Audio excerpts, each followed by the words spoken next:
Death Note, sem dúvida, é uma obra com vários pontos complexos. Afinal, ela aborda a questão do poder que um indivíduo tem em posse de um caderninho, que dá o direito de matar algumas pessoas colocando o nome e vendo seus rostos. Logo, emenda em outra questão, a justiça. Quem é que pode julgar quem está certo ou não? Ou melhor, quem é que tem o direito de tirar a vida de uma pessoa ou não? Isso nós já podemos trazer a questão do ego cada vez mais presente na série. Seja pelo Kira, de querer ser esse deus do novo mundo, ou o L e o M, que querem apenas desvendar um quebra-cabeça, vencendo esse assassino tão misterioso. Porém, é importante ressaltar que Death Note cria várias questões e responde poucas. E pensando nisso, no vídeo de hoje, veremos como uma das premissas filosóficas da obra, que é na obra do filósofo Sócrates / Platão, e em cima disso, como podemos compreender o que é justiça. Afinal, no decorrer da história, são abordadas várias visões de justiça, e todas elas com base no livro A República de Platão, no qual narra os diálogos de Sócrates, tentando entender e definir o que é justiça. E no final do vídeo, você verá quem é que de fato está tentando fazer uma justiça verdadeira dentro da trama. E já te adianto, não é o Kira, o L, nem o M. Quem será esse personagem? E o melhor de tudo, você verá que essas reflexões pertinentes na filosofia e no anime são muitas vezes presentes em nosso cotidiano. No entanto, antes de continuar a chamada, eu sou o André Bussi e esse é Entreter e Conhecer. E após a vinheta, vamos para o conteúdo de hoje.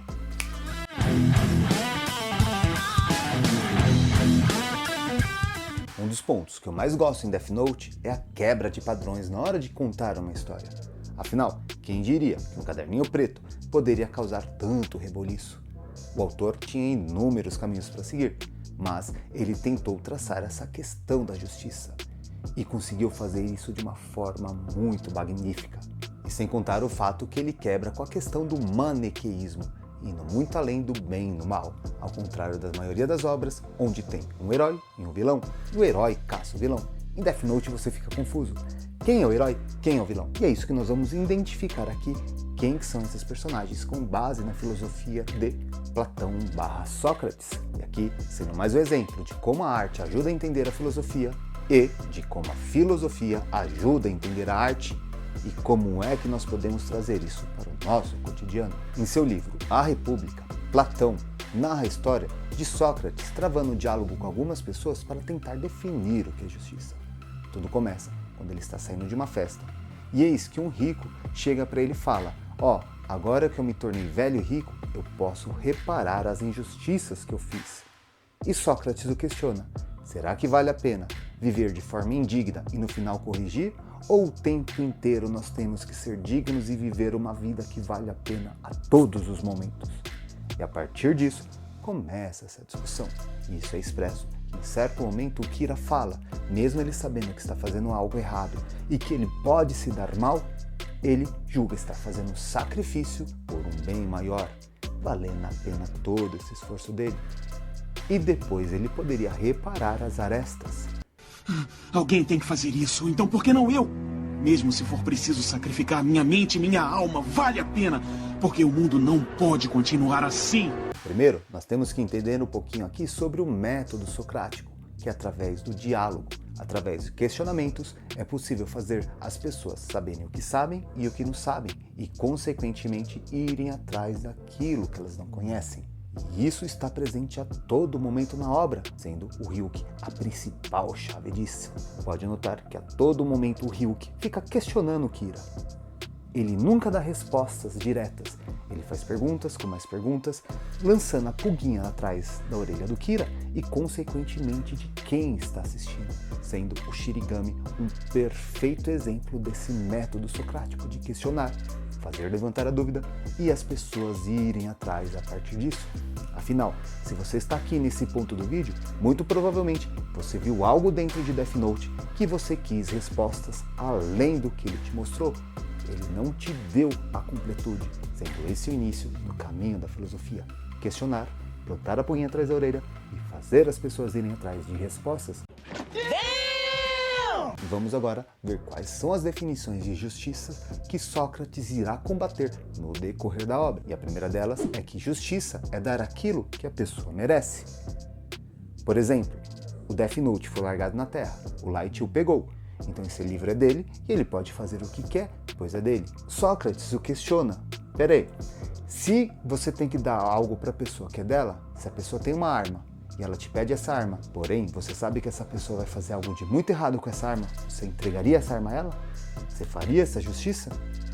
É a mesma coisa que está acontecendo aqui com Death Note. Porém, a gente pode ir além.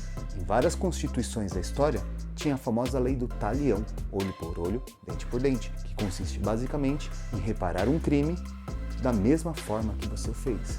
Ou seja, se você matou, você deve morrer. E aqui o Kira ele faz justamente essa ideia do talião. No início, ele começa matando pessoas que são criminosas, pessoas que fazem mal para a sociedade. No entanto, ele acaba desviando o seu caminho e matando inocentes também. Em seguida, é lançado uma definição de justiça que você deve agir de forma justa com os seus amigos e injusta, entre aspas, com as demais pessoas. Esse ponto aqui não aparece muito em Death Note, porém, a importância que Sócrates dá a essa definição a todo momento está em Death Note, porque ele diz que justiça nunca deve ser algo ruim, a justiça sempre traz o bem. E você causar a morte, o sofrimento de alguém, por mais que seja uma justiça para cometer um erro, não é legal. Porque um ato justo sempre deve trazer o bem, sempre deve fazer o bom para as pessoas. O Kira e o L seguem esse raciocínio? O Kira matando inocentes e o L colocando em risco a vida de inocentes. Os próprios agentes do FBI são exemplos disso. Eu sou o Kira. Vamos ver a terceira noção de justiça que Sócrates rebate, que a justiça nada mais é do que a prevalência do mais forte, ou seja, quem tem o poder manda. Aquele velho ditado, manda quem pode, obedece quem tem juízo. Em termos políticos, isso quer dizer quem faz as leis tem o poder e consegue impor isso aos demais. Ou você consegue também, através da força, fazer um poder paralelo. Em Death Note, isso daqui a gente pode trazer o seguinte exemplo. O L, ele tem a força do Estado, porque ele tem os detetives, ele tem a força-tarefa, ele está usando o poder que o Estado lhe dá em seu favor para desvendar o crime do Kira. Já o Kira, por sua vez, tem uma super arma. Quem tiver a maior força, prevalece a justiça. Tanto que em certo momento tem o seguinte diálogo. Se o Kira tivesse vencido, ele estaria certo. Mas como ele foi derrotado, ele foi o errado. Não que o Kira fez a coisa correta a ser feita, mas se ele vencesse, ele foi o mais forte. Por isso ele pode impor. Aqui a gente pode trazer para exemplos do nosso cotidiano. A força do poder, a ditadura. Ou mesmo a força de um poder paralelo, o crime organizado, o tráfico. Podemos também trazer em nossas relações pessoais. Dentro de uma casa, quem tem mais poder manda, geralmente são os pais ou os mais velhos. E aqui nós emendamos a nossa quarta definição de justiça que Sócrates rebate, que é aparentar ser justo, mas ser injusto, indo atrás apenas dos seus interesses pessoais, porque afinal é isso que os indivíduos fazem, porque nós somos seres egoístas. Se você não fizer, outro fará. E aqui, tanto Eri quanto Kira agem dessa forma. Por quê? Eles não querem fazer a justiça de verdade. Eles querem manter aquilo que eles acham ser certo. Ou mesmo, eles começaram um jogo, começaram uma disputa e querem ver quem é que vai vencer, sendo uma corda de aço do ego de cada um puxando para uma das extremidades. Eles estão se lixando para as pessoas que estão morrendo ou como vai ficar a sociedade depois. Eles querem estar certos no seu raciocínio, não querem dar o braço a perder. Mais vale uma vitória suja do que uma derrota limpa. Pode isso, Arnaldo! E é importante ressaltar que Sócrates rebate essa visão no mesmo argumento ali no início. O justo tem que ser virtuoso o tempo inteiro, ele não pode desviar a sua conduta. A quinta e última visão de justiça que Sócrates combate é a apologia à injustiça, meio que seguindo o raciocínio da quarta. Porque a natureza humana é egoísta. Se você não fizer dessa forma, os outros fazem. Então vale tudo para você manter a sua justiça. É lógico que Sócrates vai combater isso a toda custa. Ele traz em tona aqui mais uma vez a virtude. Um homem virtuoso deve a todo momento agir em prol do bem, jamais para o mal. E aqui ele vai contar a história do Anel de Giges, que um pastor encontrou um anel que lhe dava o poder da invisibilidade. E com isso ele conseguiu um poder influenciando os demais, matando o rei, casando com a mulher e tudo mais, se tornando um verdadeiro ditador. Meio que aqui a moral é, se você for uma pessoa fraca, você cederá ao poder e agirá de forma injusta, sendo aquela máxima, dei poder a uma pessoa que você verá quem ela é. Já o virtuoso, mesmo com tanto poder, não age de forma diferente. No entanto, é importante ressaltar que esse ponto aqui eu irei relacionar em outro vídeo, no qual eu irei falar especificamente da questão do poder dentro do Death Note, no qual eu relaciono com Maquiavel. Mais uma vez, qual que é a questão aqui? O anonimato que o anel deu para a pessoa deixa ela fazer atrocidades. Por quê?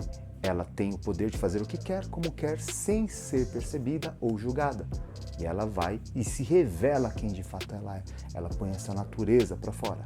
Óbvio, se a pessoa não for uma virtuosa, se ela for uma pessoa fraca, moralmente falando. E como é que o Anel de Giges é representado aqui em Death Note? Com o próprio Caderninho da Morte.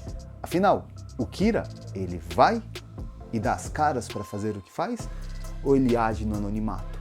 Tanto que a história se desenvolve em o L e o M conseguirem identificar quem é o Kira e parar esse assassino em massa.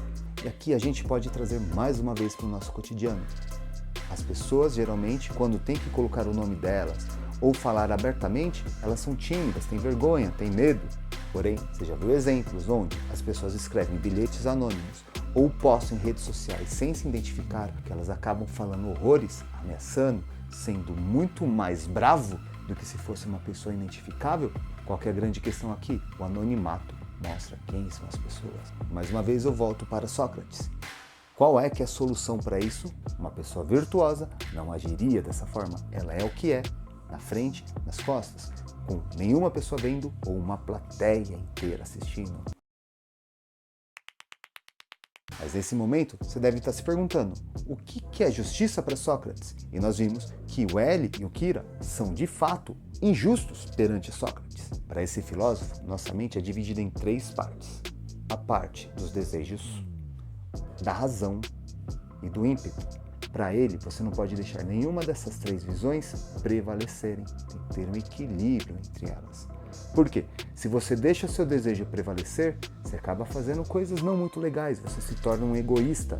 Já, se você age muito pela razão, muitas vezes você se torna uma máquina racional que não quer saber dos outros, só pensa de você, você, você. E a questão do ímpeto, você faz o que quer na hora que quer. Se você usa muito isso, você acaba se tornando um ditador, impondo sua visão para os demais.